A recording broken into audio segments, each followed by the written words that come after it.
Hey chess masters, Coach Sipho here. And this one is for those who are losing games they were supposed to win.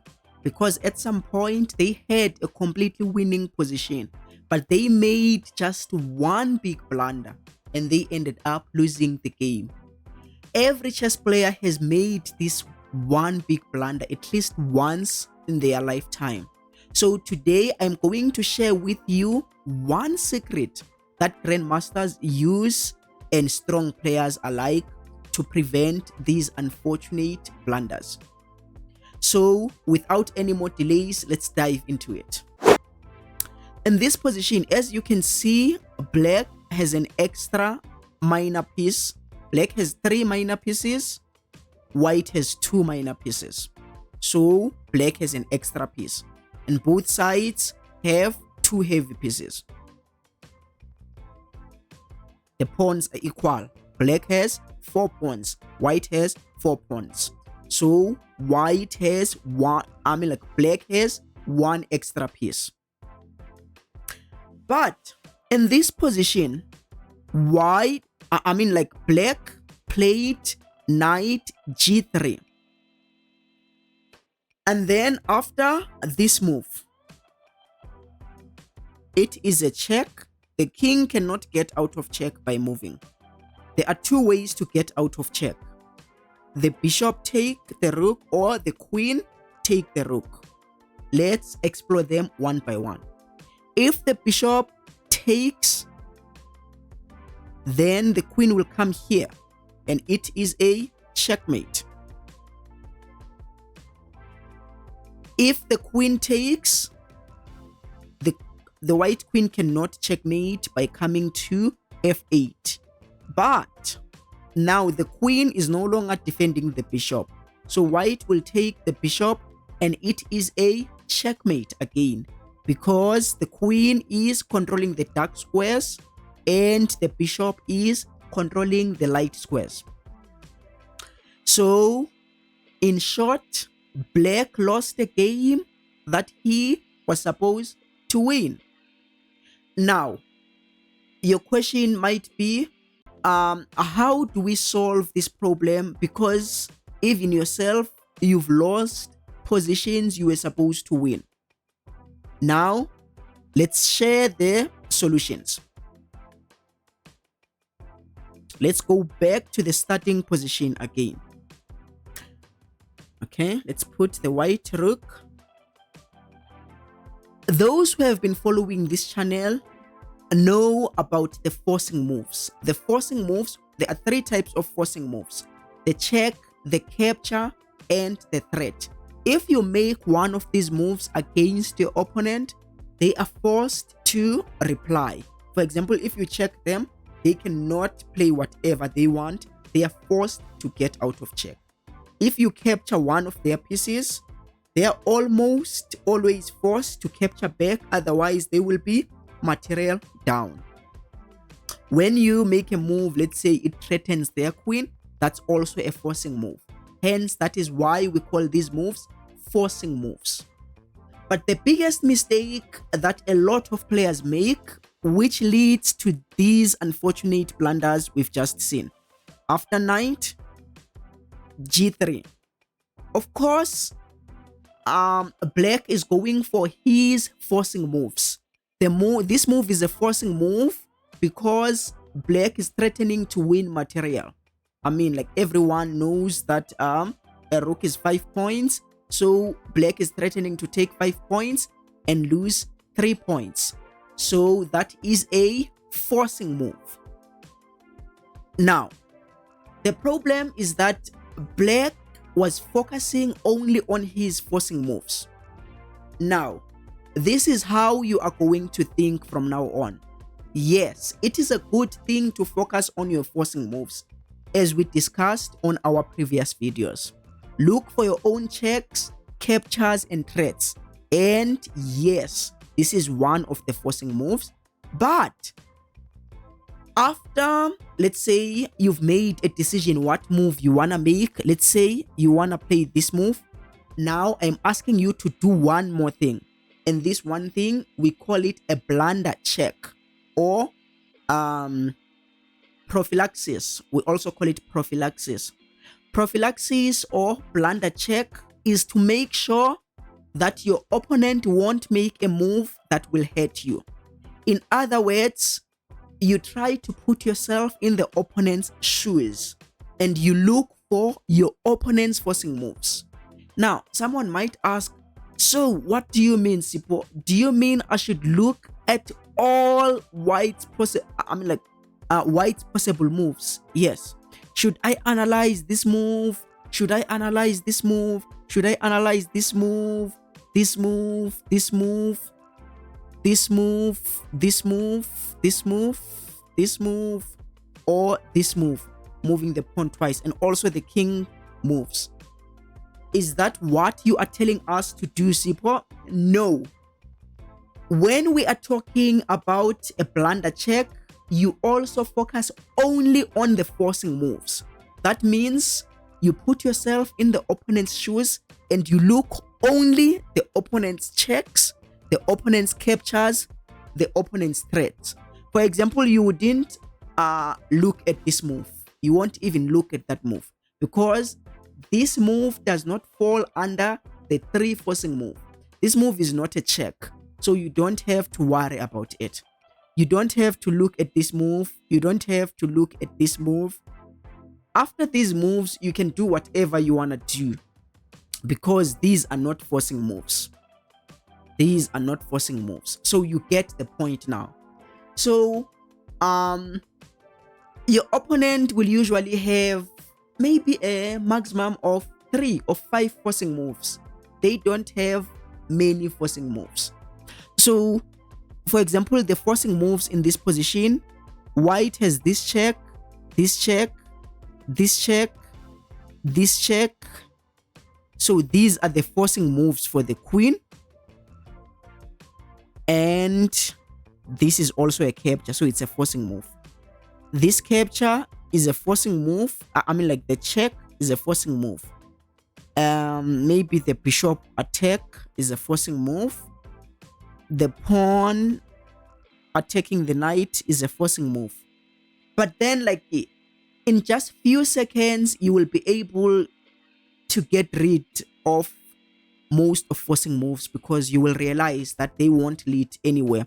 For example, most of these moves like this one, it won't take you even a second to realize that they are bad moves because you will simply take that queen. You will take with a king or bishop. You see, just 1 second you can see that these are not working. This you can take with a knight or with a queen. Okay? So you've analyzed all the forcing moves for the queen. They don't work. Now you go to the rook. The rook has this forcing move. You need to look at it. The pawn has this forcing move. Alright? The bishop doesn't really have a logical forcing move. So you can say White has 2 real forcing moves. So before you make any move you want to make, you need to think about your opponent's forcing moves first. So before this move, White was supposed to ask, Black was supposed to ask, will White have a check? Yes, that's a check. What will happen if White checks me? If I take, the knight no longer defends the bishop. Now it will lead to a checkmate. If I take with the bishop, it will also lead to a checkmate. So we call that a blunder check. You don't look at all your opponent's forcing moves, but you only look at the possible checks, at the possible captures, at the possible threats for your opponent. So if you apply the blunder check, you will never make these silly mistakes or unfortunate blunders. So let's say in this position, White plays rook d2. Okay, no. Let's say White wanna play rook d2. Should White play rook d2 right away? No. Remember what we've just learned? Think about the blunder check or prophylaxis. Okay? What are the opponent's forcing move before you play it? Will black have any check, any capture, any threat? Okay, so before you play that move, visualize in your head. The queen cannot check. The queen doesn't have a check. The bishop doesn't have a check. The knight doesn't have a check. The bishop doesn't have a check. The rook does have a check. So I will play rook d2. What if my opponent checks me? I have two options: to go there or to take. If I go there after my opponent took my pawn and I get out of check by going there, then my opponent will checkmate me because the rook is defended by the bishop. That's a checkmate. So do you see now that the move rook d2 doesn't work because of rook takes? The rook goes there, rook goes there. Okay, someone might ask, what if after rook takes, I take? But now the queen will go there. Okay, let's see it. Remember, your opponent is not forced to run away. So what if they check you? We already know if they go there, it leads to a checkmate. The rook is defended by the bishop. But what if I take that rook instead? But now there is queen here. You cannot go, thanks to the bishop, you cannot go to this diagonal. And it leads to a checkmate. So you see, the same thing happens.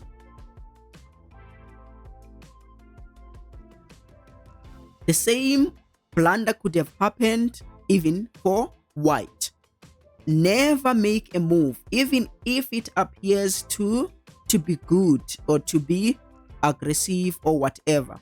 Never make a move before thinking about the opponent's possible forcing moves. We call that a blunder check.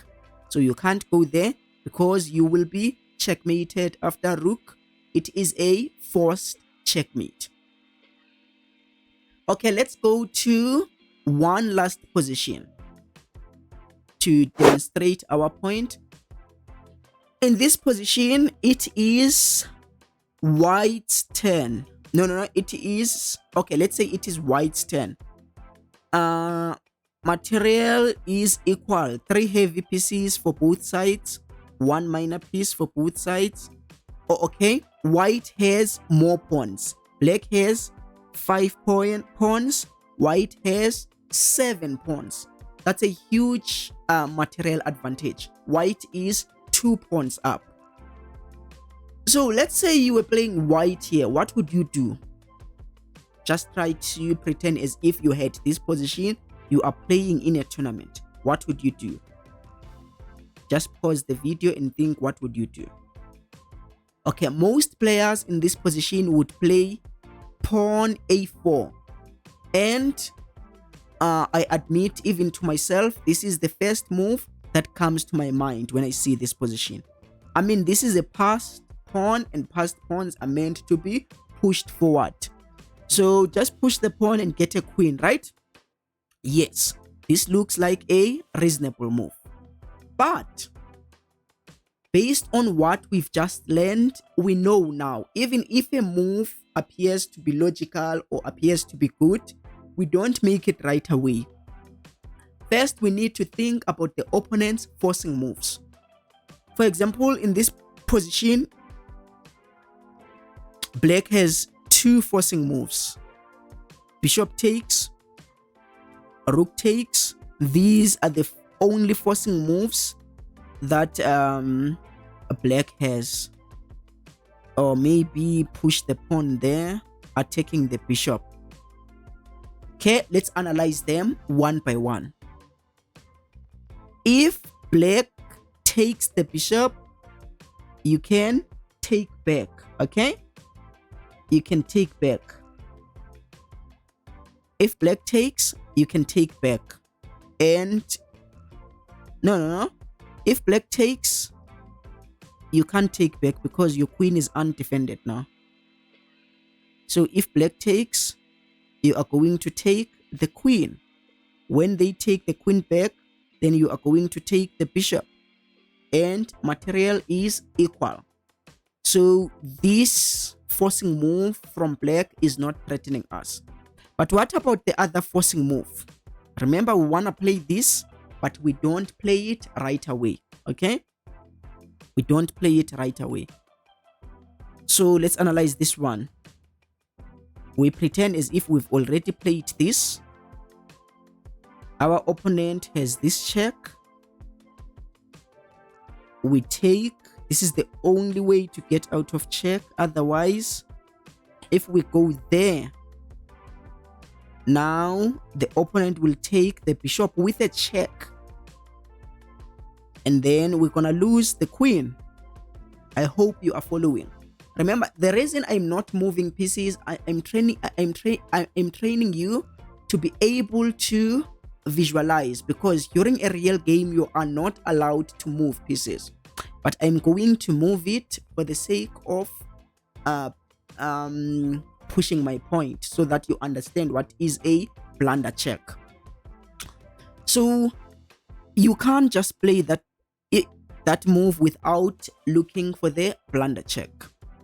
We've already noticed that this doesn't work because we exchange queens first and win our bishop back. But what about rook takes? If the king takes, you're gonna check. The only way to get out of check is this move. Now the bishop takes with a check this time, and you're gonna win the queen. Queen takes. You see, once the king is there, the bishop takes with a check. It is a check. And then after this, you lose your queen.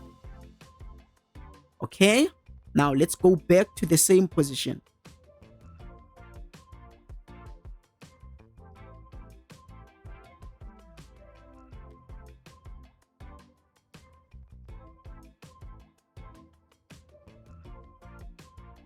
Okay, we had this position. Just imagine you are playing this game. You are 2 pawns up and you end up losing like this. You push the pawn. And now we already know that this doesn't work. And then black plays this. Check. If you come here, remember your queen is undefended. Black will simply take check. When you take back, you lose your queen. Even if you take the rook, we know what happens when you come here. Bishop takes, then you lose the queen. Even if you take the rook, I will try to push you to the dark square so that when I take here, I take with a check. I don't want to take here without a check. So I'm going to push your king to a dark square first, so that when I take with a check. And you've just lost the queen. This stuff is serious, guys. So before you make a move, it doesn't matter how good the move appears to be, apply the blunder check. Congratulations, you've learned about the blunder check. The blunder check will help you to not make these one move blunders, which will end up costing you games you were supposed to win. Thank you for watching this week's video, and this channel is committed to uploading at least one video per week, so please help us grow by smashing that subscribe button and click the notification bell so that you will be notified every time we upload a video. Until next week, peace.